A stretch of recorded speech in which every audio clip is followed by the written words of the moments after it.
Short reloading video. Okay, this is 243 Winchester, and I have been saying in other videos that I liked the Lee seating die system over the RCBS seating die system for at least for rifle cartridges. So I thought I would just show you what I'm talking about. So here's the Factory Crimp Die for 243. I already have a video of how to set these up.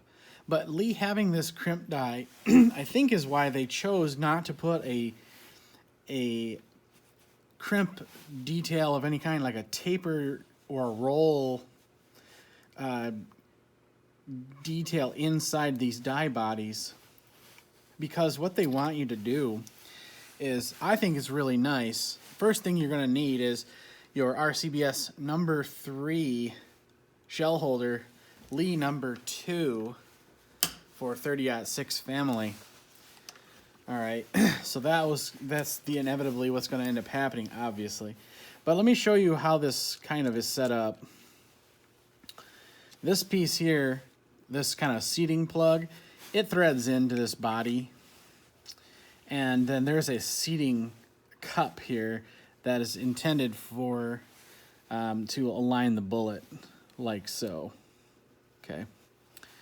So it's kind of designed, intended to be sort of a bit away from the tip, so that, you know, any tip variation with these lead tips or with plastic tips aren't going to mess with the actual seating. And most things are like this. This isn't anything really exceptionally different. So what they want you to do, is put this in, and just like a regular seating die, they actually want you to bring this down and snug it up to the shell holder, maybe slightly over cam it. And the reasoning is you're going to get a really consistent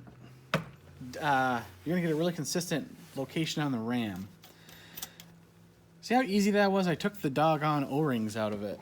I found like 5 of them in the box when I looked at them. Because like I said, I normally take those out. So that's snugged up, and now you're you got a little bit of oomph at the end. So don't put this in backwards, or you're going to get the straight piece, or the flat end. You may not really want to do that, so you're going to want it like this. Okay, so let's set it in there and just get it started. Now this is a dummy case, no primer. There's no powder. This is just a regular old, it's a Hornady. And this is a 100 grain, just a, lead point boat tail. So here we go. These little presses, man, I tell you, with the longer rifle cases, it can get kind of tricky. You actually gotta like work. You actually kind of gotta work the bullet up in. So that's a kind of a downside of these cheap presses. You get these used all day. I don't know how much they are anymore, but I got these pretty cheap. All right, this bullet's so long it actually wants to seat a little bit, but you just go down to the end, you feel that kind of cam in there, and then you're started. Well, you can't move the body down any further like I do with the RCBS, where I'm kind of just playing, games like this and moving it. You're already down as far as you can go with the body. That's where the plug comes in. So you just start working the plug down, and there's a lot of travel available, more than you're gonna need.